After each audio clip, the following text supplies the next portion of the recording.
It's a huge issue, particularly in a post-internet world. Are you willing to live with the constraint of your finitude as a mortal being? I mean, that's the philosophical ground I'm standing on, that says it's good enough for now. And that permission opens up a tremendous amount of opportunity. I'm Chris Hill, and that was author Dave Evans. He's a lecturer at Stanford University and co-author of the book Designing Your New Work Life. Previously, Evans was a co-founder at Electronic Arts and an early employee at a little company called Apple. While there, he worked on things like the first computer mice for Mac computers and bringing laser printing to the masses. Producer Ricky Mulvey caught up with Evans to discuss how to use some of these design principles to improve your career and create a happier and more engaged life. My guest is Dave Evans, a lecturer at Stanford University and a co-founder of its Life Design Lab. He's also the co-author of Designing Your New Work Life. Also was an early employee at Apple and a co-founder at Electronic Arts. You talk about finding these dysfunctional beliefs, reframing them, Dave. But I think one of the things I've struggled with reading your book is spotting them in the first place. So maybe a little bit on what a dysfunctional belief is and kind of how you can find them in your life. Yeah, it's a really good question, Ricky. And I'm not sure we need to be, once you've sort of found your first dysfunctional belief or two and you go, holy cow, this thing has way more power in my life than I wanted to, you can kind of get nervous about these things lurking. It's sort of the fire swamp, but I don't want to step on a dysfunctional belief and have it blow up in my face. If you take the bias to action version of the design mindsets, what that relates to is we really are empiricists. We really do live in reality. I often say design thinking has a brutal commitment to reality. It doesn't work in magical thinking space. It doesn't work in the should world. It works in the is world. So if there's a bit of counsel lurking there, to your question, I think the dysfunctional beliefs you ought to be aware of or be good at discerning are the ones that are in their way. So very often you can just say, okay, be attentive to when I'm getting stuck. Well, I'm getting stuck on this thing. It's getting in my way. It's a barrier. I feel I'm constrained by it. I'm feeling the ropes of this judgment pulling me backward or whatever it might be. If I'm experiencing that, then kind of go, okay, well, what's going on here? What's holding me back? So, classic, hey, what's your passion? So like, boy, I haven't had my passion yet. I'm really stuck on this passion thing. Well, why am I stuck on this passion thing? Well, because I'm supposed to find my passion. Oh, I believe I'm supposed to find my passion. Is that a dysfunctional belief? Let me take a look at that.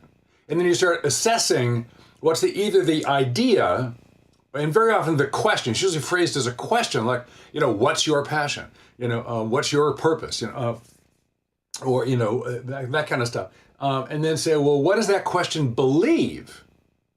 And then you start interrogating your question's belief system. Well, apparently, what's your passion? Well, what is the assumption built in even asking that question? The assumption is I have a passion. The assumption that it's the beginning of the life journey, the life design process. The belief is that I will know it early in life, so it will be my guiding star. And that once I find it, I will be allowed to do it, and I can even make a living at it. And if you're in Silicon Valley and you think like a venture capitalist, I can make a killing at it. And all five of those happen to not be true at all. So all you really need to task yourself with to be good at dysfunctional belief identification and demystifying is catch yourself in the act of being stuck and then try to suss out of that moment what statement, what belief, or what question has me stuck. And that's probably where there might be a dysfunctional belief lurking. I think it's also easy to, especially when people are working, more isolated, working from home, by themselves more, it's easier to brood and get bitter. And I think that's where the root of, maybe for me personally, a lot of dysfunctional beliefs stem is, okay, is this a place where I've been brooding or bitter? And if the answer is yes to that, then it's probably a dysfunctional belief coming from that. It could well be. It could also, there's more ways to get stuck than one. Yeah. And one, we talk a lot about interactivity. We talk a lot about, this life design stuff is a lot easier to do with help. You need a design team. We talk about design teams. And a design team where all of us are doing the project together and we're truly collaborating is sort of, the preferred format. But let's say all you're doing is like, I'm doing a life design and I just need a place to share that out loud. I need an echo chamber to hear myself. Hey, two good friends of mine, would you hang out with me while I'm doing this? And you just be my feedback loop. Like, you're not doing it, you don't think it's that interesting, but you're willing to work with me. That's hugely better than just being in the conversation with yourself. So I think another trap, in addition to dysfunctional beliefs, that the present moment invites too many people to, is being in too much conversation with yourself. By yourself. Now, being in conversation with yourself with somebody else is fine. You sit down with that good friend and go, boy, I really need to talk something through. You ever got some time? Oh, yeah, thanks, Ricky, appreciate it. And the person talks for 20 minutes. You don't say a word, and they go, boy, that was really helpful. Thank you so much. Like, sure, I'll sit in front of you while you pontificate for a while. What happened there was hearing my own voice in the presence of being received by another person. Being in a communion context is an entirely different experience than being by myself. So I think one of the issues you just described is while we've been hybriding, there's part of the conversation we're having just by ourselves too much. So you almost have to solve the Zoom problem, you probably have to do a little more. I revitalized the small support group that I formed in 1973, 47 years ago, during college, which 20 years ago started renewing itself on an annual basis. A guys' retreat would disappear off to Whidbey Island for a couple of days. We said, guys, this is getting awful. We need each other more than ever. We started going to bi-weekly. That's a good point. And you start this book, Designing Your New Work Life, with the reframe of good enough for now. Yep. Is that where you initially planned on starting it? Because it's an incredibly powerful reframe, which is, when you're by yourself, you feel very, very stuck, and you have to go to that place of, is it good enough for now? Can I survive in this place for a little bit? Is that where you originally planned on starting when you and Bill Burnett were writing this book before the pandemic? No, but we got there quickly. The actual story of the book is rather odd. So, we have this charmed relationship with Knopf and Penguin Random House. They've been incredibly generous to us, and the world's been incredibly generous to us. We're still just astonished at this whole movement. And so the publisher comes back to us and goes, it's not a book, it's a movement. We got to keep it going. I kind of go, oh yeah, can you spell sequel? And so they said, they said, we really want you guys to keep going. Please send us a list of books you could write next, designing your whatever. We said, well, okay, so we brainstormed a list. We sent them a list of 8 book alternatives. I can't even remember them. It's written down somewhere. And they picked Designing Your Work Life, which I totally would have lost the bet. I didn't think that was what they're going to pick at all. So it's actually a spec book. We were sort of told to write the book. And the reason they told us to write the book was, look, our perception anyway, it's anecdotal, but it's, intuitively informed by smart people, is that the first book is seen as kind of like the, redesign your life in a big inflection moment. You're coming out of college or in your midlife crisis, Now, it's not meant to be that. It can be used in all kinds of stages and seasons of life, but it's sort of like the big change book. They think, and a lot of people can't afford a big change or don't want a big change. I'd like it a little better right where I am. Can you bring this sort of down to the ground? And if I had to pick a place where it might make life a little better, well, I spend an awful lot of my energy at work. In fact, we've known for many, many centuries that that's the largest single expression of human energy is the workplace. So yeah, how about making it better there? So we write the book, and then Bill and I sit down to write the book. This is kind of the long version of the story, but it really was funny. And I sit down with Bill and I go, oh God, we're screwed. Dude, we are screwed. They picked the book we know nothing about. We haven't taught this course for 10 years. We haven't been doing, we wrote the title down. I didn't even know what I meant when I wrote that title down. What the hell is this book about? And Bill goes, well, we'll figure it out. We're designers. And I kind of go, okay, what do we do first? He goes, well, I go, I know, we'll do a bug list. Now that's an old terminology in the design world. A bug list is like, well, what should I work on? Well, what bugs you? It's kind of like the comedian. Hey, doesn't it bug you when lights go like, so what's a bug list look like? I said, okay, well, what's a good bug list at work? And then literally 20 minutes later, we had the book design. What we forgot was between us, we had 75 years business experience, a lot of it in consulting to other organizations. So we'd seen a lot of workplaces and worked with a lot of people and seen a lot of people in pain And the bug list of the worker was very easy to generate. And then we had to cull it down to the book. And what we were looking for was problems that lots of people have that we can make some progress on without requiring them to completely reinvent themselves or jump out of the airplane with a parachute on. And that begat, okay, I think we can help them make it a little better. And then Bill goes, yeah, but it's not going to be good enough. I go, no, it's never good enough. And they're going, we have to address that problem. We have to address the good enough problem because it's never going to be good enough. Yeah, except it is. Yeah, and be like, yeah, like, well, now it is for now. I can't go, that's it. It's good enough for now. So literally, we just sat down to write this book. We had no idea what it was. We came up with what it could be in about 20 minutes. And then there was a fundamental problem, this huge activation energy problem to even be willing to read the book, much less try it, which is like, I mean, are you actually willing to be happy? Do you have permission to be happy? That's what the conclusion is, permission to be happy. So a long answer to a short question, but it's a really good question. Nobody's asked me that question yet. You're the absolute first person that's gotten this answer because it's a huge issue.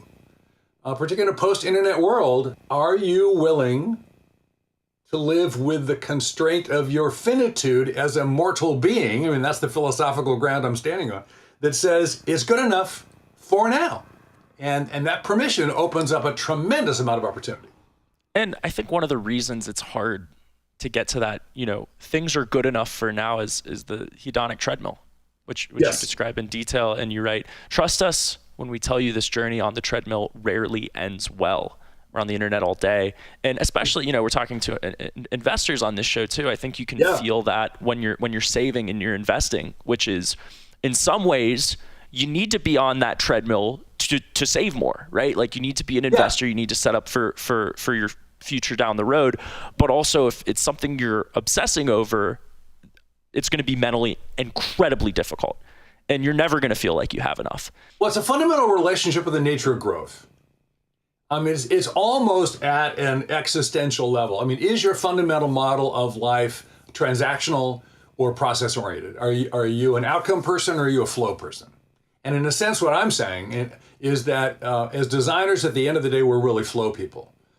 So if we really believe that we're building our way forward and we prototype in order to engage the future with the collaborators. You don't just prototype because you haven't got it figured out yet.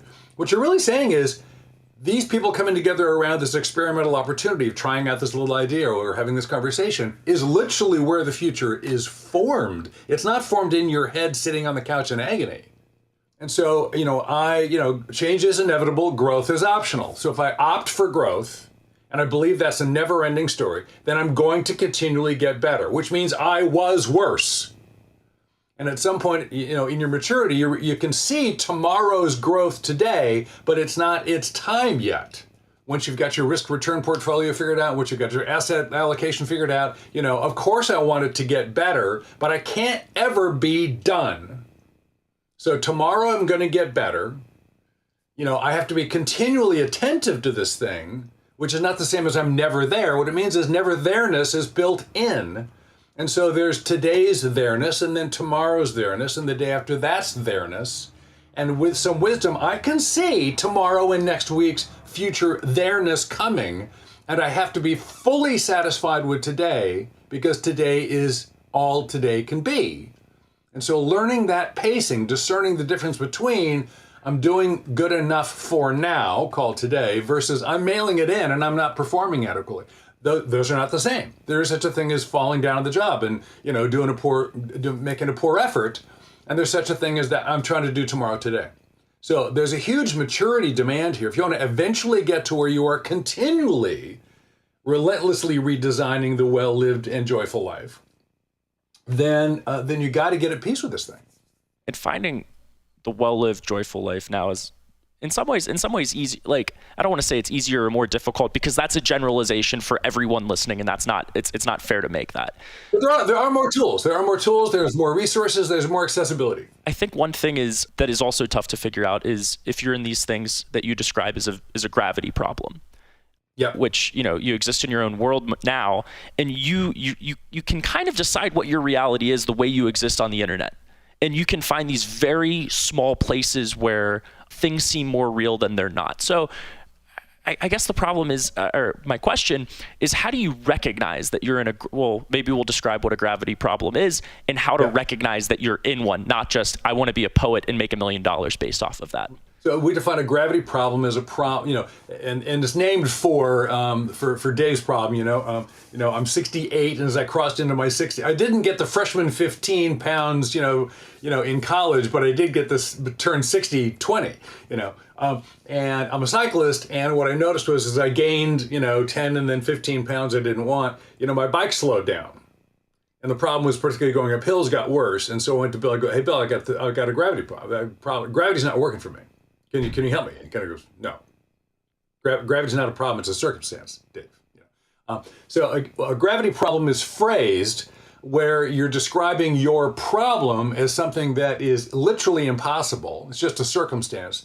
Or it is so hard it's not worth trying. Now that's a judgment call. Like, am I going to solve, climate change this afternoon? Well, no, but that doesn't mean I shouldn't try. But nonetheless, a gravity problem is something where you really can't do anything about it.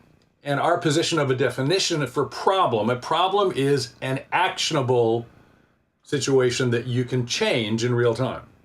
If you cannot act on it, you can't do anything about it, it's not a problem because there's no solution. It's just a circumstance, and your only response to that is acceptance. And what that acceptance does is frees you to reframe your problem in ways that become actionable. Like, no, Dave, there is no problem called gravity. There's a reality called gravity. Accept it. Now that frees me to go, oh, what else could I do other than gravity? Well, I could buy more gears on my bike. I could maybe stop drinking so much beer and drop some weight. I could ride on flat routes and just give into it. Those are choices I didn't have before. So the acceptance of a gravity problem flips you into what is available. And very often people get really stuck on them because they would rather keep not getting what they like wanting than actually getting what in reality is available. I prefer my disappointment of fantasy than the satisfaction available in reality. And that's what you got to watch out for. One place people often feel stuck is, the phrase, I feel stuck in my job. Yeah. And you and Bill make the case that before you quit, try to redesign your job at first. Yes. And I found myself struggling with that because right now, in some ways, it's easier than ever to quit a job. The switching costs are low. If you want to get a pay raise, realistically, you're going to get that from switching your job, not staying where you are and possibly reinventing it. So I guess in a virtual world where, the way you actually change a job is by sitting at your desk at home and shipping in one laptop and getting another laptop, does that still make sense to try to reinvent what you're doing in one place versus just saying, you know what, I'm gonna go on LinkedIn and see what else is out there for me, or using my personal connections? Yeah, the book was written around the idea that, first of all, an awful lot of people can't afford to or don't want to go through the incredibly disruptive change of quitting and starting a new job. And we are now in the face of the great quit, 20 million and counting, in a different situation. And sure, it is easier to quit now than it ever was. So, and we keep saying, we don't shit on you, please don't shit on yourself. And then we go, hey, you shouldn't quit your job without trying this first. So did we just violate our own principle? Well, kind of. What we're really saying is, Bill and I were chatting with this just the other day, we're wondering, if you take all 20x million people that have recently quit in North America, especially Western Europe, where did they go? Well, some went to early retirement, some are to go try a gig thing, some are just like, I don't even know, I'm taking a sabbatical for 6 months, ask me later, and a bunch are just gonna jump off to a new job.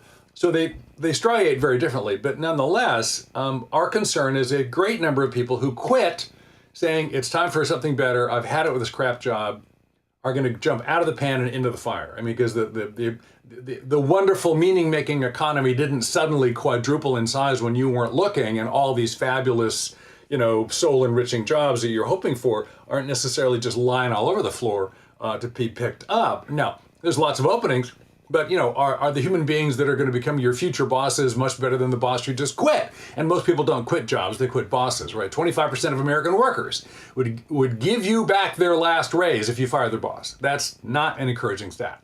So I think relative to, that should everybody wait to quit? No, we're not saying that. That's why the next chapter is how to quit. we know you're going to quit at some point. So we're not anti-quitting, we're anti-prematurely quitting. And frankly, if you try these ideas out on redesigning where you are, the worst thing that happens is it tees up your external search much more effectively. So it's not a lost effort. And the one I'll focus in on, my personal favorites is the remodel. We have 4 redesign strategies, re-enlist and reframe.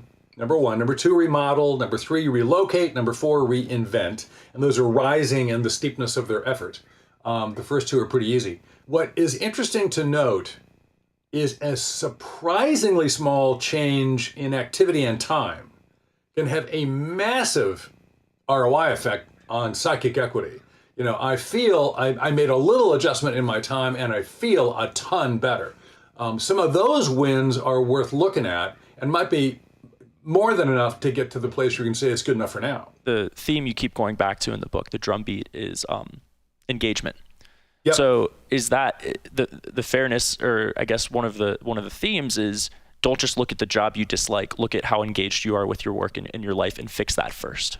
Yeah, the 2 primary exercises that we advocate, one in the first book, one in the second book, to get some raw material on how I'm wired well enough so that I would even know what fitting me means, are the Good Time Journal and the Good Work Journal. The Good Time Journal is around engagement, and I objectively take a couple of weeks and just watch myself, not starting with my a priori, oh God, my boss did it again, and you write down your little complaint, as opposed to like, okay, during the day, what did I do? When was I engaged? When was I all the way in flow? And let's have some actual objective data about what seems to connect to me, where my energy starts flowing in a meaningful way. Have an objective understanding of yourself. And then say, okay, now can I start optimizing both the way I use my time and the way I allocate my work? Every job description has a bunch of what in it. What are your deliverables? What are your requirements? But an awful lot of flexibility around the how. How do I do it? With whom do I do it? In what pace do I do it? By the way, micromanagement, which nobody likes, hyper supervision, took a big hit, thankfully, in the hybrid model post-pandemic. You can't micromanage on Zoom. Doesn't work. Micromanagers went batshit crazy during the pandemic because, I can't watch you in the office. Where are they? Those guys were just having a panic attack. And those are the companies kind of go, okay, get back in the office, get back. And then 6,000 people were to let it go. No, we're not going back. So you got to move to accountability and responsibility as the primary management currencies, not supervision and oversight. So I think as we do this, we make these moves that will allow people to make some of these adjustments in a significant way. And you write about this micromanagement and how even investors are looking away from it, specifically Pinterest paying $90 million to terminate its lease in late 2020. And you make the case, quote, market analysts will downgrade the stock of any company whose CEO insists on having her big corner office and all her employees sitting in cubicles where she can watch over them again. It's not likely we'll return to that version of normal. Is that a case against hybrid work altogether, or is it just the optionality of coming into an office is becoming more important to you? The prediction that the micromanager is over is, first of all, I think it was an accident. I don't think anybody said, gosh, one of the great dividends of the pandemic might be that we could empower people. We could have a sudden shift in trust. No one saw that coming, but that's exactly what happened, by force. And so the point being, our thesis is that empowerment of that nature and scale is pretty irreversible. Good luck sending people back from being trusted to take care of themselves and get their stuff done on time, to being untrusted but being watched constantly. It's just not going to happen. So you can force it to some level, and some companies will. But if that's your motivation, expect your revolving door just to speed up. Now, one thing we heard from lots of managers of large and small companies alike was we have figured out that being together physically, being in the same room, really matters. Sometimes. It's very hard to never do it. There are some totally virtual companies, but that's rare. Most of us, it's really important to be together. Now, what we haven't figured out yet, and people are going to be doing a lot of experimentation on this, is when do we need to be together? How often do we need to be together? And for what do we need to be together? I expect that to have a couple of years of experimentation and to be one of the attributes or one of the characterizations of XYZ organization's particular culture. What's our culture around here? What's our style? What's our behavior? What's our hours? What's our language? And what's our together versus remote way of being? People are just learning how to be articulate about that. And it's incredibly difficult to kind of have, in creative fields, that kind of radical collaboration. Steve Jobs famously put the bathroom at Pixar in the center of the lobby just so people would run into each other. You've described in the past him just showing up in one of your engineering meetings in which you promptly kicked him out and told him off. Where I'm going with this No, I didn't kick him out, but afterward I told him off. He could not be kicked out very well. Yeah. You can't have those moments in the right. Virtual space as much. Right. Yeah, it goes way back. I mean, so Hewlett-Packard, back in the very first generation of Silicon Valley companies, their famous, before we even had the phrase corporate culture, had MBWA, management by walking around. And management by walking around was just hang out with people, bump into what's really going on. So yeah, you can't do MBWA. You can't walk around, you can't bump into, there are no water coolers anymore, but you can't have the water cooler, or the espresso machine conversation, not in person. So that's where some of this hanging out, and this is where, strategic versus tactical, it becomes a real issue. You kind of like, even if we figure, okay, we really should be together for the following things, and we all get together for that, and that's really, important and it's highly directed. How do we make space for serendipity? The one thing I still teach in seriously at Stanford is called the DCI, the Distinguished Career Institute, which is the gap year for grown-ups. 45 to 85-year-old people taking a year off and thinking deeply about their life. Mostly people, near what we used to call retirement and thinking about their encore. And I help them come up with their wayfinding innovation ideas to design their fellowship year. And one of my strong admonitions is one of the things to allocate time to is white space. And white space is unscheduled margin that allows that thing I didn't know I was looking for to be tripped over. Now, and what do you do with white space, and where do you go? Where do you wander in the woods to trip over that thing you didn't know you're looking for? And companies have to find ways to create that white space, which is serendipitous. And so there's got to, the reason the water cooler and the bathroom and the hallway and the lunchroom work is while I'm there, I'm not intentional. I'm not solving XYZ problem in this meeting. I'm not, at the board coming up with a new product roadmap. I'm just like, hey, Ricky, how's it going? You look a little upset. Well, yeah, we thought we had the alpha done, and now, tell me more about that. And off we go to a conversation we wouldn't have had the context we're sitting in, called a meeting, had an intention. So you need some unintentional space, and creating that online is a little difficult. So we're not all done here. There are both positive and negative consequences and side effects of this change in the workspace that we have a long way to go to learn our way into it. Have you seen any successful prototypes of people creating that white space in the hybrid world? Well, yeah, kind of. So let me give a shout out to, so Kathy Davies, the lovely Kathy Davies, is the managing director of the Stanford Life Design Lab, the woman Bill brought in, some years ago to start replacing us. Succession planning, which has been fabulously successful. She's just killing it. And we run these things called studios, which are, we cross-train other universities. We've done that with 1,000 people now. And these are big groups. They're upwards of 70-odd people all over the world. We do quarterly gatherings of the learning community. And they've gotten pretty good at creating conversation space using Miro boards. There's actually an online whiteboard thing where people can move stuff around in real time. And then, I bumped into your Post-it note in real time. I can see that, and that kind of looked kind of cool. And then we jump off onto a side chat and have a conversation. It's sort of like milling around in a room. And that has worked surprisingly well. So there are ways you can get there from here. They aren't the same. It doesn't feel the same as bumping into you in the hall. Another quick example, our own, we do coach certification trainings. The coaching world came to the Bill and Dave show and said, we love what you're doing, please train us. And so we've been doing that for a while. When the pandemic hit, we canceled it because we really believe in in-person community formation, and we just can't do it. And they complain bitterly. And Bill finally goes, we got to try this online. I kind of go, I don't want to do this. And we go, I know. And we forced ourselves. The NPS scores on the online version were far better than the in-person.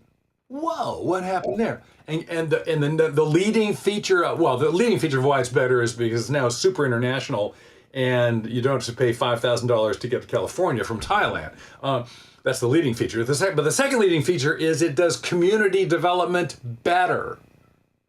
What? Yeah, we do. We have better community formation online than in person. How's that work? Here's how it works. Normally, you come to these trainings and there's 45 people in the room, and they're all sitting at tables of 6, and they get to know those 6 people pretty well. And then during the break, you'd see each other. And online, what happens is we made a tactical decision to let the chat column run completely unfettered. So the whole time we're talking, or the group's having Q&A, or we're doing an exercise, anybody can say anything to anyone or everyone in the chat column, and we'll download it and send it to everybody. And that thing is roaring the whole time. And what happens is everybody gets to hear from everybody. So rather than I meet 6 people at my table and the person both in front of and behind me in the bagel line during the break, and that's it. I mean, I really only met about 8 people. I can actually bump into all 45 and like, man, that thing that Hortense said, that really turns me on, and I side column with her or what have you. And all these ideas are flowing. So the general chatter noise, which is really the on-ramp to community, suddenly became much broader, much more interesting, and way more available, way more egalitarian. And then LinkedIn groups and Facebook groups start forming on the side like crazy, and off they go. So now you still can't hug them, and we miss that terribly. We're friendly people. There are things about being in person that we still lose, but you got to look where the benefits may be. My guest, Dave Evans, author of Designing Your New Work Life. Dave, appreciate you spending some time with us. Good to be here. Thanks for the invitation.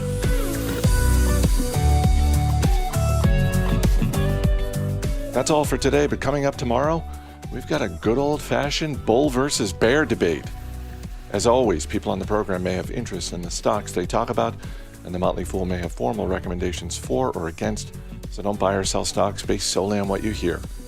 I'm Chris Hill. Thanks for listening. We'll see you tomorrow.